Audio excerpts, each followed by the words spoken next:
Okay. You ready? Yeah. Hello, everybody, and welcome back to another adventure or episode of Father Knows Something. And it's Morgan, Holly, and I tonight. And Yes. What makes tonight great is we had a big week. I am dead. I don't know how we're doing this, to be honest. I am absolutely dead. We had a wonderful live show on Friday night in Los Angeles, and it was amazing. It was for Two Hot Takes, and 250 people, sold out show, packed to the wall. Amazing. Everyone stayed to the end. We laughed. We got a little dramatic. We had all kinds of stuff. We had Matthew join us, my son and his wife, my daughter-in-law, and we just had the greatest time. We had a great time. It was a lot of fun. I really, really, really am liking the in-person shows. But then on Sunday night, we had another one. We did a live radio show or the live podcast. Yeah, live show. On that one. On Moments. On Moments. And we had a great time with that as well. I got to have a quick guest appearance. You were in there for 2 stories, I think. Yeah, it was 2. Yeah, you were in there for a decent chunk. And then they got to do their gingerbread houses, which apparently I was not invited to the party. So I honestly, you should be relieved. It was straight chaos. I went home and went straight to bed.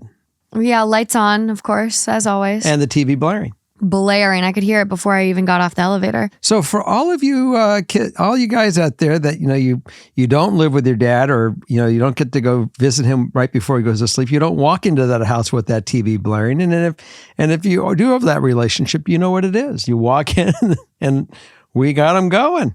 We can't help it. The older we get, the louder the TVs go. Yeah, God, it's really brutal though. We got to get you some headsets or something. I had some. I don't even know what happened to them. They're gone. Well, I got plenty in here. Just borrow one of these bad boys. They're gone. No, we're gonna find them. Anyway, so let's dig in. Yeah. So today's episode is. Wait a minute. Oh, the socks. Yeah. It's wintertime, and what do we do in wintertime? Ski. We have ski lifts going up the leg there. What is that riding though? Is it a monkey? Well, sometimes I guess I could be a monkey. No, but what is the animal that's trying to ski? I don't know. Or is it Bigfoot? It looks like a gorilla. Oh, it's monkey. Yeah, those are cool. Monkey skiing. Okay. Monkey ski, monkey do. Fun. All right. Okay. So this week's episode is Siblings Part 2. I love siblings. Part 2. Love it. Yeah, so it'll be good. I've read a couple of the stories, but not all of them. Justin helped pick some out, so I'm not sure what we're really getting into, but siblings. And I can tell you who has no idea what he's getting into. You. Me. So let's rock and roll. Okay.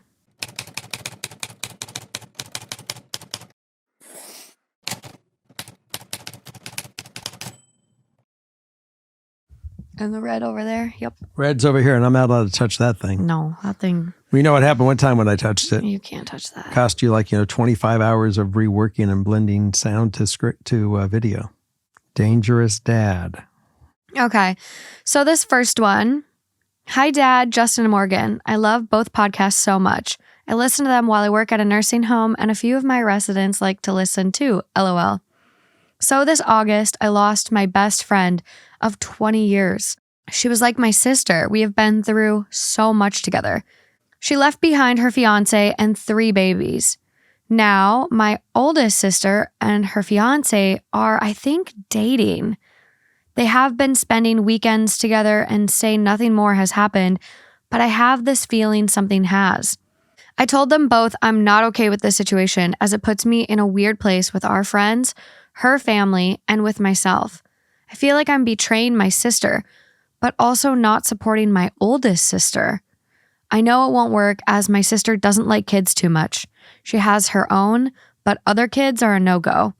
I have told them both I will cut contact with them if it goes further than friends, and they just say they understand. I don't know what to do anymore. My fiance says I will eventually have to accept it if I want my best friend's children in my life, which I do. I love everyone involved. I understand that my best friend is gone and never coming back. I don't mind him moving on, but why with someone so close? Why with my older sister? Ideal outcome, that they just remain friends and don't take their relationship to another level, and I don't have to lose my best friend's fiance, her kids, and my older sister, because I will not support or be a part of their relationship. Anything else? My best friend was in a fatal car accident. She was 7 months pregnant. Both her and the baby passed away. He was living in Arizona. We live in New Mexico, so I know nothing was going on before my best friend passed. Older sister and best friend were friends, but not close. She never really talked to them, which is why I'm also confused as to why my older sister is suddenly friends with the fiance. I know where I'm going on this. Do you want to start, or you? No, it's all you today. I'm sorry that you feel you have to control the situation, but the reality is you don't.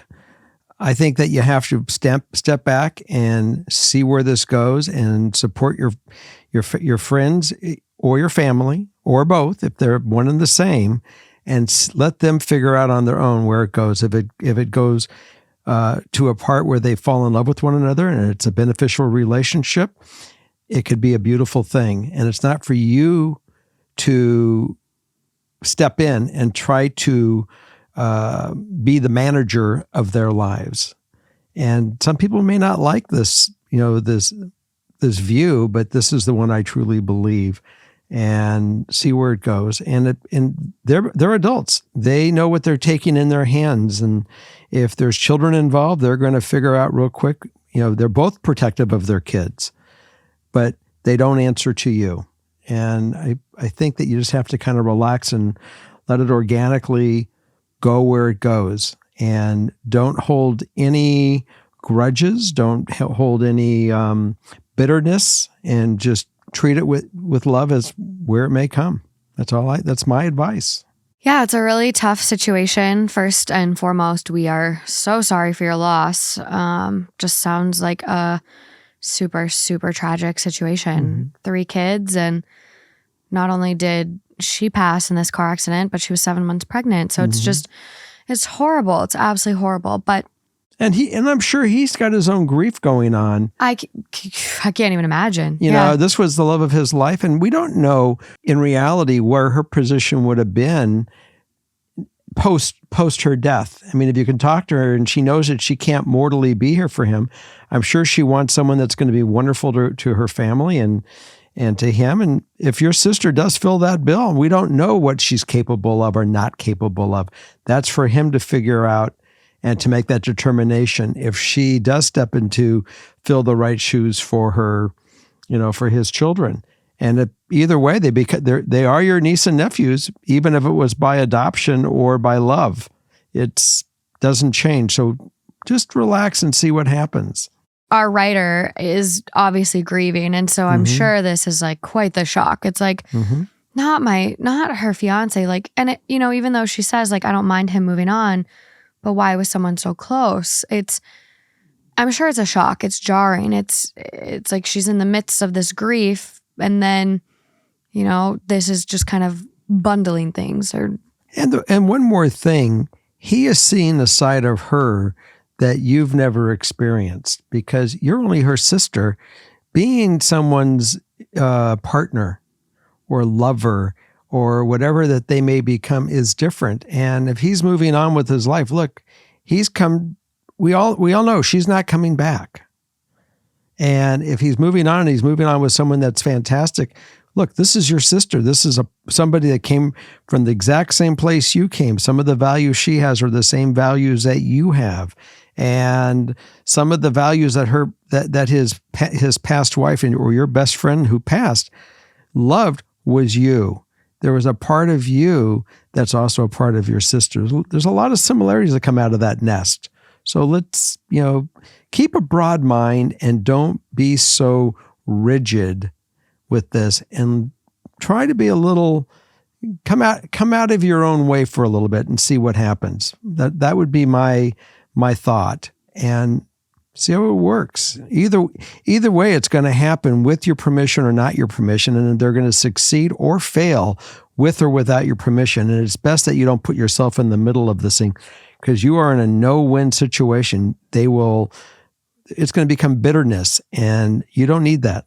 Just step back and don't be the governor here. As long as the sister doesn't suck. Like there's some people where I'm like, I love my brother, but like, I wouldn't want you to date my brother because my brother and you are just too different. Like, I know you're not going to mesh. Like, let's avoid this. But they got to figure that on their own. They might have to, but like, I could see then why maybe they're a little more apprehensive of this relationship. But I will say, like, yeah, I agree. Like, don't be so rigid, because saying I will not be a part of or support their relationship, like, if you do say that and they do proceed forward, like, you are going to end up on the outskirts. You are going to be the bad guy. You are going to probably be limited from seeing your best friend, aka what you feel like is your sister's kids. So you got to let this thing happen naturally, and let it develop or not develop all on its own. You can't be the determinator here. Yeah, and focus on yourself in this time as well. You just lost your person, like your best friend of 20 years. That grief is unimaginable. So make sure you're focusing on yourself and be there for her fiance and kids the best you can, and just let life try to heal. Mm-hmm. I agree. Okay, moving along.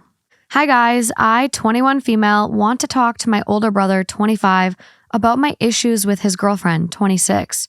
After working a temporary job with his girlfriend selling fireworks for the 4th of July, there have been a few things I noticed about her that seem off. I noticed her flirting with a customer instead of working during sales, and flirting with other guys once right in front of my brother. That isn't all. I've noticed she complains a lot about my brother and my family in general. This started originally with a family vacation to Belize that got postponed from 2020. My brother told us about how his girlfriend kept telling him that if he goes on a family vacation without her, then he doesn't love her as much as he says he does. Then, after the family vacation, his girlfriend talked about how she was never going on a family vacation again, and that she didn't feel included. For context as to why this bothers me, all of her expenses were paid for, and she was a part of the only planned event for the girls, which was a spa day. My mom even paid for a horseback riding and canoe tour out of her own pocket for her. These things were done in order to include her on the trip. Another thing is she complains about how much money she is putting into my brother's house. She purposefully emphasizes my brother's name when she says this. My brother bought this house so that way she didn't have to live with her parents anymore. She also complains about how my brother is very touchy and how my brother wants to get married and have kids someday. Mostly the having kids part is an issue for her because she has 2 boys from her first marriage. She also gets upset at my brother for working all the time and not spending a bunch of time with her. But currently, it is only his income supporting himself, her, and her 2 kids. She also has begun to isolate him from our family by bad-mouthing our family to him and villainizing them in a way. A lot of this behavior is coming off as toxic and manipulative to me and a lot of my other family members, but my family doesn't like to mention issues they have in others' relationships. Our oldest brother talked to me about issues he had when I was dating an abusive guy and made me realize what was all happening. I just want to help my brother and at least make sure he doesn't get hurt again. But I know that he will likely cut me out of his life if I talk to him about this. I could really use some dad advice from someone not involved in this situation. Ideal outcome? My ideal outcome would be that he actually sits down and has a reasonable conversation with me regarding the issues at hand and decides for himself whether or not this is something he wants to continue. I don't want to decide for him, but I also don't really want to associate with her anymore. I want us both to be able to respect each other's opinions and decisions. We do have a little bit more of additional info. Okay. This is my brother's second very serious relationship. The first one was in high school and lasted several years. The girl he was with was also very manipulative and controlling. And when things ended between him and my brother, he downward spiraled and almost became an alcoholic.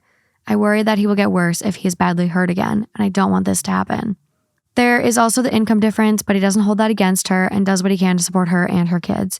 The other issue is that because of his work schedule and her complaints, I am having a hard time getting time to just talk to him in general.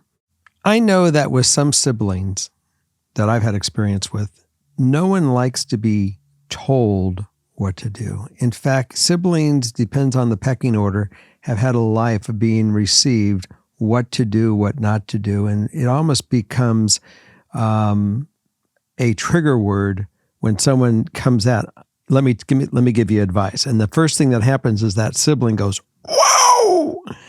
Wow, what was that noise? It was the brakes. Wow. It was like, whoa! Oh, wow.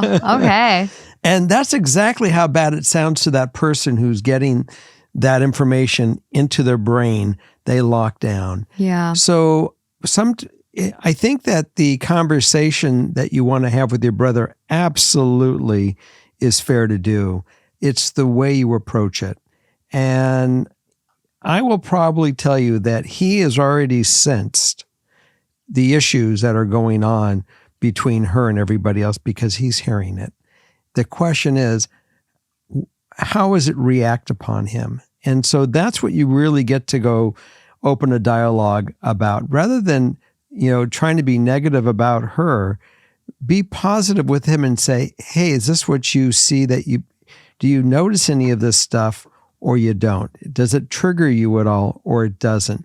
Is this what you want for your life or it's not? And, say, look, and they may have been together for a year. They may be together for a month. I have no idea how long they've been together. But the longer that they get together, the more that there's a negativity that she's obviously coming up with now, because there's a lot of negativity that you're sensing that he knows is there. The question is, has he become realistic enough to say it's time to get out of this thing, or it doesn't bug me? And that's the part that you have to really find out. She's obviously very, controlling or trying to be. And I don't know what he was raised around and what what works for him. So he may need someone controlling, or he may find it at one point not interested in that, and that will turn him off. So rather than tell him what's good for him or not good for him, let him answer that himself. You just ask him, is this work for you? Because you're watching it and you don't want to, obviously, if it's okay with him, it's okay with you if that's what he wants. But, you only want his happiness and you want to support him in whatever he does, you want to be there for him because you love him. And I would try to hit it from that angle. But I guarantee you are going to find out if you are non-forceful and you just allow the door to come open the rest of the way, he's going to make some choices and decisions, some thought processes all on his own. And again, we don't know how comfortable he is in his own skin. He may think this is the only person or chance he has for happiness, and he may not have enough confidence realizing there's, 10,000 other fish in the sea. We don't know, what goes on in his mind and what attracts him to this individual, and where is his enjoyment with her, behind the doors that you see, that you don't see. So if you approach him the right way, he may open up to you and not close the door. But as soon as you become offensive with him and he's got to defend himself, it's going to start locking up those doors on you, and you're not going to get past those walls. The walls are going to go up. Yeah. Well, and I think there's a very good chance that he doesn't recognize any of her flaws. I think, sometimes when you're in these relationships, we have love blinders on and we just don't see the negative side of this person. And I think there's a chance that despite her being so negative and callous and entitled, he might not see it. So I think... I'm sorry, go ahead. I thought you were done. No, I think the way that you put it, where you're not necessarily directly calling out her behavior, but you're asking him, like, it's very touchy, but you have to kind of Jedi mind trick it, where it's like, do you like that so-and-so talks about our family? Like, or have you noticed that? Am I just overanalyzing it? Like, there's a way to have this. And honestly, if you have a therapist, your therapist could probably give you way better advice, because this is a very complex situation. Yeah, those triggers are are real sensitive, and he will all of a sudden those blades on the back of his spine will come up, and he will put those shields out and protect. Yeah. I will tell you, I've been in a few relationships that I did not want to hear from everybody else everything they saw, but the truth is, deep down, I knew they were true. I was just I just thought I would be able to flip this stuff around, and I would be able to get the person who I was really thought I was in love with, and I thought that would be in love with me. And the reality is, I wasn't listening to myself. No, and I think no matter what you say, like, this is going to be his own decision. He's going to have to be the one that comes to this decision. Like, it's very clear based on your writing that this, girlfriend is taking advantage of him, and there's a lot going on here. I mean, I wouldn't be okay with this unbalanced life, for me. But there's a therapist on TikTok, and she does have a podcast, and it's my mom's a therapist. I've had her on a Two Hot Takes episode, but we did talk about this where it's like, how do you tell your friend that they're in a shitty relationship? How do you do this? How do you do that? Like, you really can't. Like, it's you can say your two cents, you can say your piece, but then after that, you need to be like, I'm not going to bring this up again. I'm going to respect your decision, but just know if you do want to talk about this, I am here for you. But it's really hard because it does take, it's a lot of, on average, 7 times to leave an abusive partner. Like, people that are in these abusive relationships, it takes 7 attempts usually to finally be done. It's just, all I can tell you is that when people come to tell you what you're dealing with, for some reason, those shields on the back of your back literally come out to protect you, and you don't want to hear it. It's almost like you want to make it your own decision, and you're not willing. So you have to really go to it in a way that he feels comfortable with you, that you're not going to nail him on it, and you're not going to all of a sudden say, you're right. She's a bitch, and you got to get done with it. Yeah. You can't do it. You just got to say, interesting, and let him figure it out on himself. And then you just say, I love you, and whatever you do, you're my brother, and I'm here for you. You just tell me what you want from me, and give him no negativity, not on her. Just let him figure it out on his own, because he will figure it out.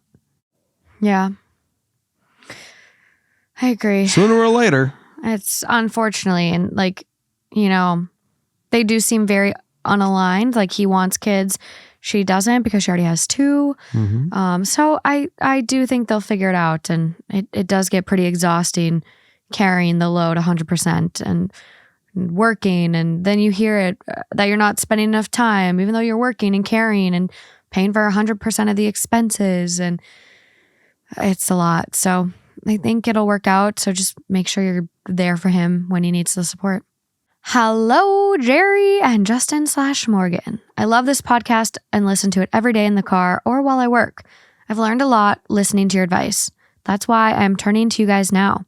My boyfriend, 21 male, and I, 21 female, recently moved from Washington State to Houston, Texas, about 2 months ago, with our 2 dogs, 1 cat, and 5-month-old baby. We moved from Washington to Texas to live with my older sister, 38 female, because the cost of living was too high in Washington, and we couldn't afford our rent and daycare on our current wage, and couldn't afford for one of us to quit our job, nor did we know anyone willing to watch our baby while we worked. So we made a big decision and picked up our life to start over with new jobs and living with people after we've been living alone together for 3.5 years. It's been more than an adjustment for us because of the living situation. My older sister is currently raising my 16-year-old nephew and my 4-year-old nephew, who are the children of our older sister that has struggled with drug abuse their whole lives. That sister showed back up and got sober again a few months before we moved in, and we have been struggling to all get along. My sister with the drug addiction, let's call her Elle, has issues or grievances that she won't ever talk about, but will complain to my other sister about. We even got into a fight about it one day because she would talk to us, but we can't ever confront her because the one time I did, her 16-year-old son got involved and almost started a physical fight with my boyfriend when he tried to defend me during the screaming match. It's been difficult to be around or talk to them since. My boyfriend seems miserable and even tells me he wishes we never left our home.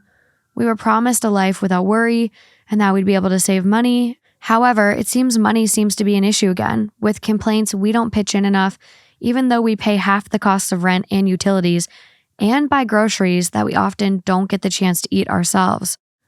I'm not sure if I want to stick it out with my family or if it's healthier for my own family to move out or move back to our hometown. We love our jobs and the potential opportunities we have here, so I'd be sad to leave and to not be around the sister we moved down here for. Now, I'm starting to wonder if I made a mistake because I'm starting to miss our old life too. I don't know if I made a mistake uprooting my family for a life we were falsely promised and didn't get. Ideal outcome, just to live together in harmony or to make it work in Houston on our own without having to move back home where opportunity is lacking. Anything else? I funded the move myself with what little savings I had, and now it's all gone. My sisters are pretty much older than me and didn't have much of a relationship with them growing up because they didn't live with my mother and were estranged from our mother.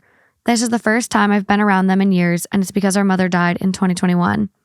Elle watches our baby while we work, so we are in a tight spot trying to keep peace so she doesn't change her mind on watching him for us for free, although we offered to pay her, but she refused.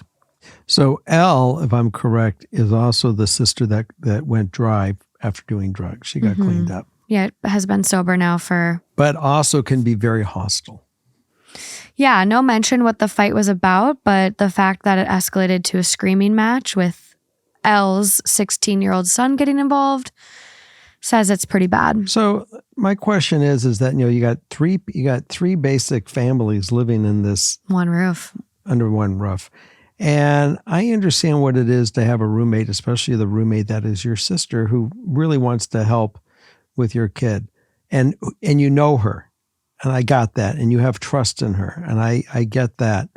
And when you have young ones, to have someone take care of it, trust me, as a dad, I was really, really and maybe not even good enough as far as I tried to always make sure that you were around people that were safe.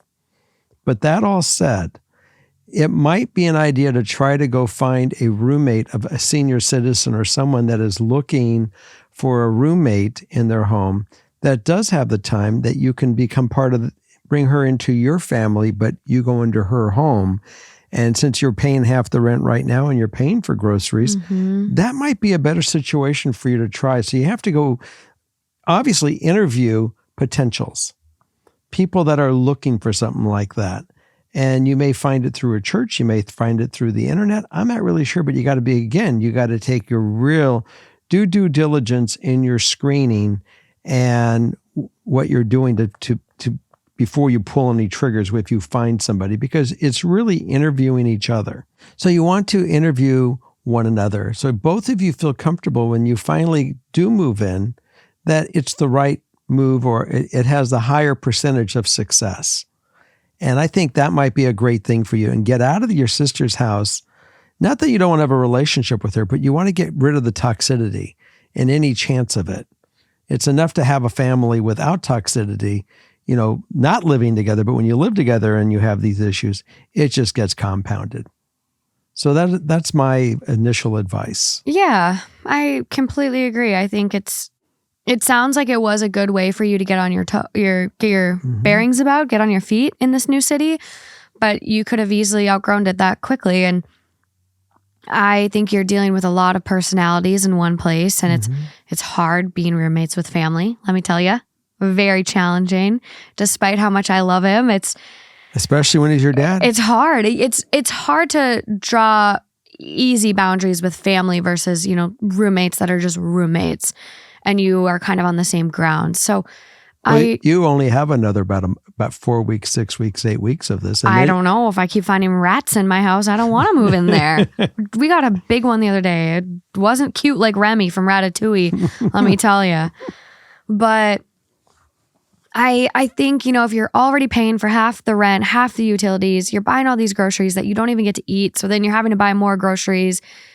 Yeah, maybe you're saving on childcare, but are you overpaying for those other things? I don't know. So I definitely think I would look into affordable housing. Yeah, it's not even the money from the food. It's what's going on is the toxicity. It is. The toxicity is the not drama. It's not healthy for you. It's not healthy for them. It's not healthy for the kids. It's just not a healthy environment. No, and their partner, our writer talks about their partner being miserable and being so unhappy that they, they wish they didn't move. And toxic. We are at such a trying time right now with housing being extremely unaffordable, jobs not paying livable wages. And so it's a real struggle, but you moved to this place because of opportunity and you should be able to seize the opportunity in front of you. So I don't think you made the wrong choice for moving at all. I think that was absolutely necessary. There is a lot, and there are great jobs and well-paying jobs in the energy industry, and Houston is all about energy.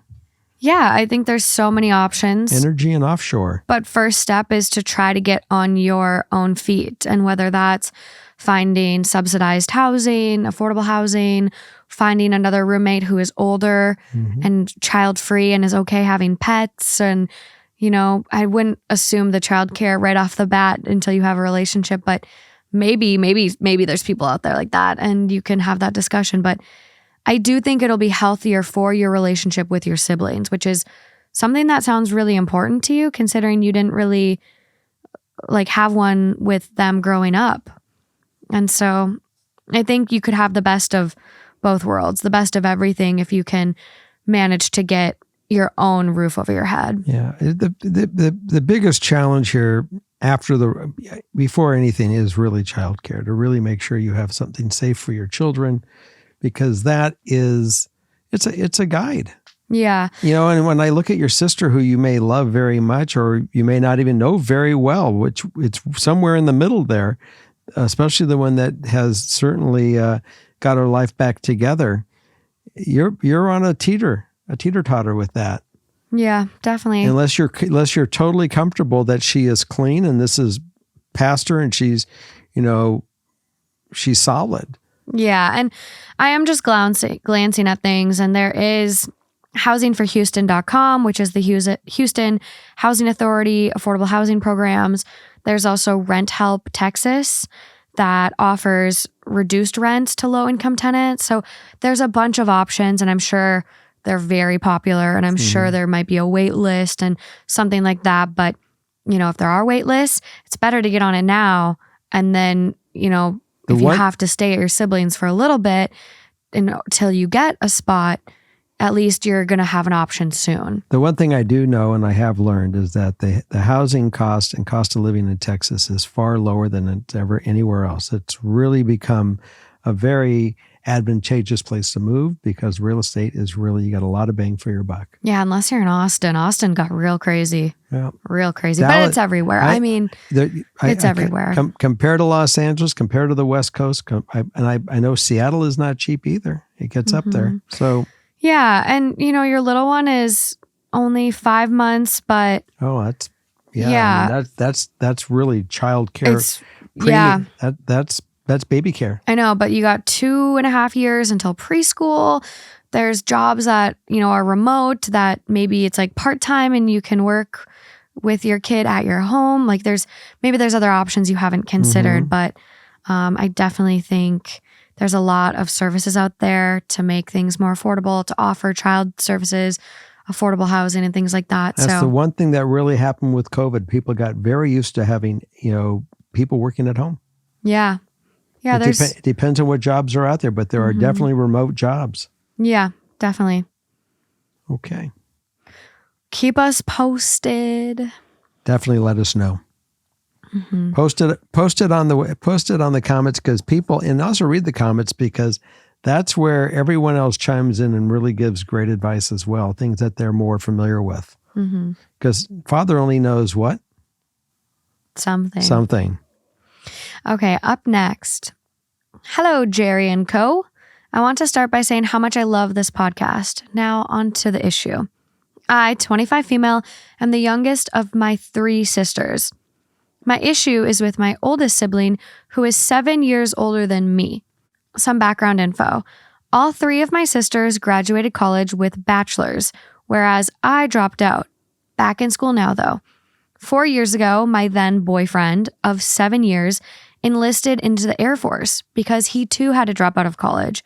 He enlisted so he could get the benefits of college, healthcare, VA loan, and honestly, because we wanted to have a child and not have any medical debt from it. We got married 4 years ago, and in that time, we bought a house, had a baby, and did a ton of traveling. My husband is now getting out of the military, and we moved back to our home state after selling our house in Florida. We are starting to look for a house in Texas, our home state, and are looking to buy in the $350,000 range. My husband will start his civilian career earning 6 figures, and I work in banking now, earning about $50K a year. Now, here's my issue. When talking to my sister about our house plans, she got visibly annoyed, saying, $350K? With what money? I don't know if she genuinely doesn't think we have money or if this is coming from jealousy. Again, she's 7 years older and is in medical debt from her health issues and having twins with health issues. Her and her husband make around $50K each, but her husband pays child support to his ex for my niece. They bought a house a year after me and my husband did. While I was buying my house, she kept finding things to point out that were wrong with my house. It was a new build home.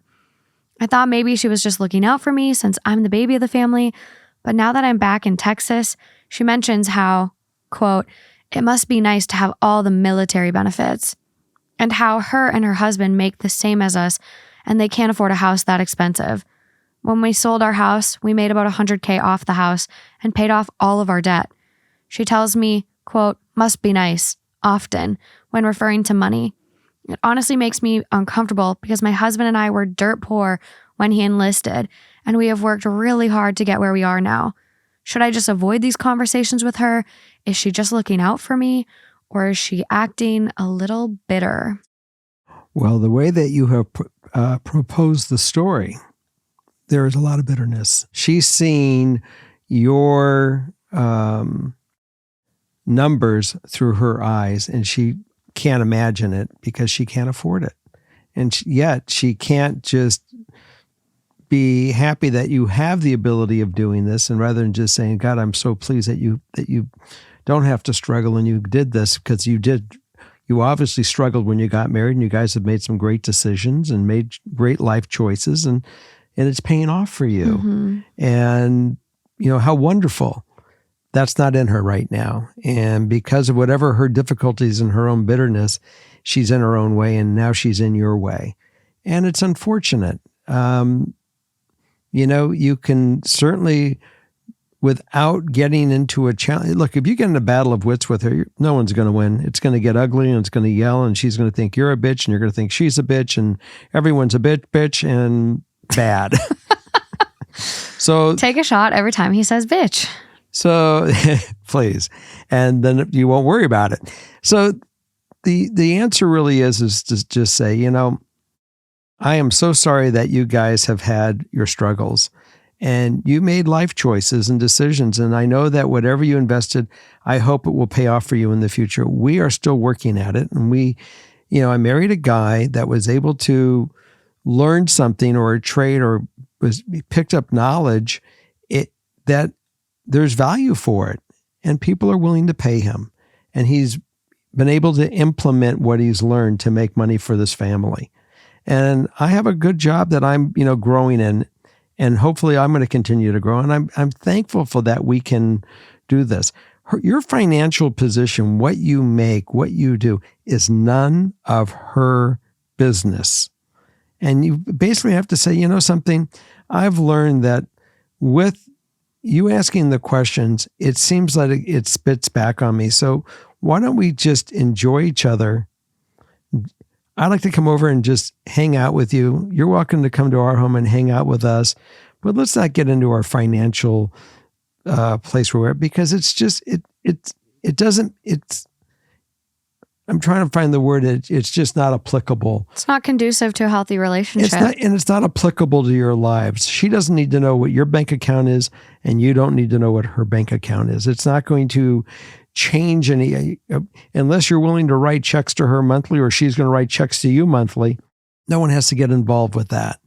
Draw the boundary of what's acceptable for you guys to talk about.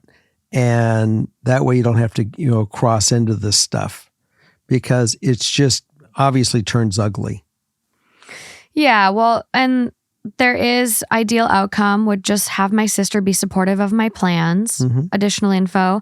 I don't bring up money ever around her, just talk about my family's plans for the future.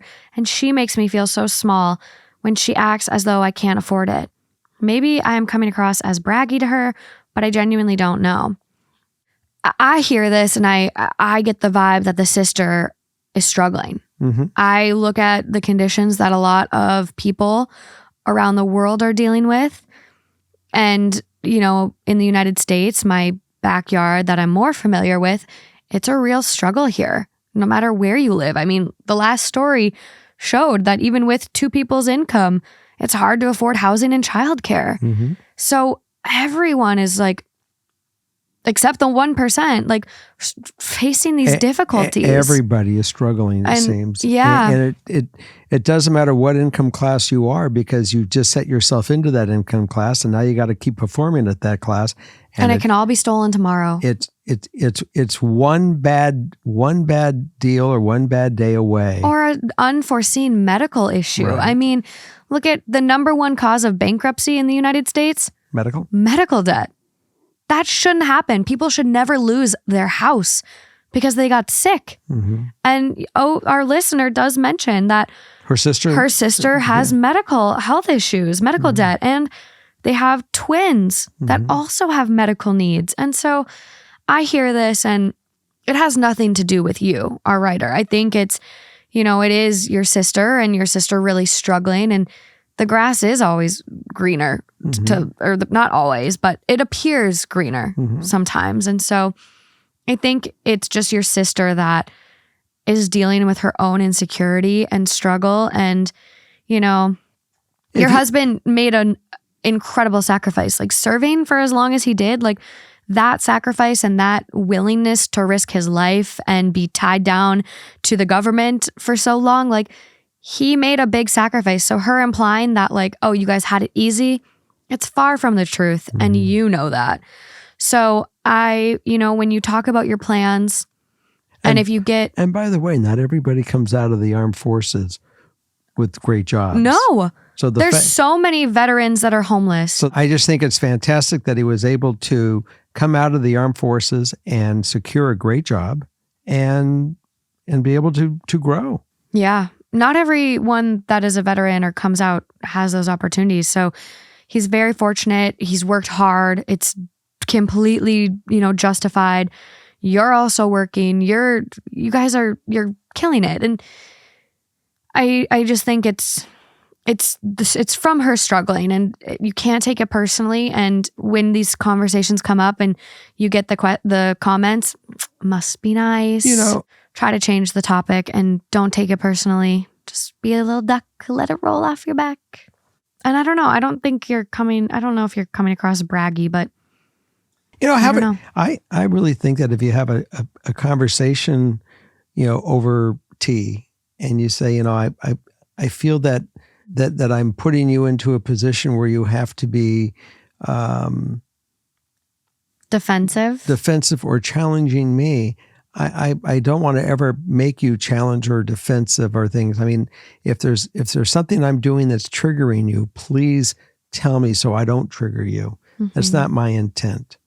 You're my sister. I want to be able to be at ease with both of us. Yeah. And if there's something I'm doing that's preventing that, please share it with me. And leave it like that. I definitely think a conversation should be had, and I think it could help strengthen your relationship. It could be a check-in. You find out if she is struggling more than because you do recognize the medical debts and the health issues kind of impacting her. So I think it would be good. Have the conversation and go from there. Okay. We have just a palate cleanser, and then we're headed to Patreon. So this person isn't looking for advice, just sharing a story. I can't wait to hear it. Share it. I just thought I would throw in a palate cleanser. I'm submitting this right after the siblings episode, the previous one, obviously. My brother and I, 2 years apart, were never close when we were little. We hated each other. When our grandparents died, very close in time together, we both reacted very differently and made peace for our parents' sake. In middle school, we both got into music, and he was getting burnt out on it. When he saw me perform for the first time in a marching band show, it sparked his love for music once again. My junior year, he joined the band, and we competed with each other for 2 years. He got adopted by my friends, and everything was good, though we still weren't super close. Till the night I left for college. My parents suggested I invited friends over for the night before I left, so I did that. We played stupid card games, and my brother sheepishly asked if he could join in. We had a great time, and when my friends left, I went to the backyard to enjoy my last night in my childhood home while replanting plants. I was listening to some Netflix movie as I hear someone come out the back door. Next thing I know, my brother is standing in front of me, asking if he can sit with me. We sit in silence for a couple of minutes before he says, quote, "I guess this is the last time we will be living together." I reply, "Yeah, I guess so." There was silence once again. Then he asked if I was scared. I told him of course I was. I was leaving everything behind to go to college. Silence. Finally, he started to tear up and said, "I will miss you, sis." I told him I would miss him too, and I will always be there for him if he ever needs anything. We hugged for the first time in as long as I can remember and went our separate ways. I didn't see him the next morning at 5 a.m. when we left, which was probably for the best because I would have started crying. My first few weeks of college, I FaceTimed my parents and him, and he realized his first performance that he wouldn't be performing next to me was coming up. I planned with my parents to come home and surprise him. After the game, I found him, tapped him on the shoulder, and said, "For the first time without me, not bad." He glanced quickly behind him and turned his head straight forward once again. Then he did a double take and turned around screaming, my name, "You're home," while picking me up in a big hug and spinning me around. From there on out, we have become super close, holding each other's secrets, especially from my parents. He is always excited when I come home, and we talk every single day. He's now applying for colleges and is calling me, asking me for my advice, and it just makes me so proud of him. That was a great palate cleanser. I know. It is. I'm surprised I didn't start crying. I was very close multiple times. Mm-hmm. Very close. Thank you for sharing that story. It was great. Mm-hmm. I'd love more of those. They're great. Yeah, it was good. It just shows that, strained relationships with siblings can change over time, and especially as we mature. I mean, my older brother, Matt, we're 8 years apart, and he hated my fucking guts. Yeah. And now, he flies out to LA to visit me and help me with a live show. So things can change. It's okay. He hated my guts too. Yeah, we're both in the same boat. And now he has a love for, I've always loved him, but he has a love back for me now. It's wonderful. Mm-hmm. It takes patience sometimes. It does. Yeah, it really does. Okay, that's it. We're off to Patreon. So I want to thank you all for tuning in this week, and don't forget to subscribe. And Morgan, we'll be back next week. Yeah. I love you guys, and really, thanks for watching us and bringing us into your lives. So have a good night, and bounce on over to Patreon. Let's see what we have. Bye. Bye.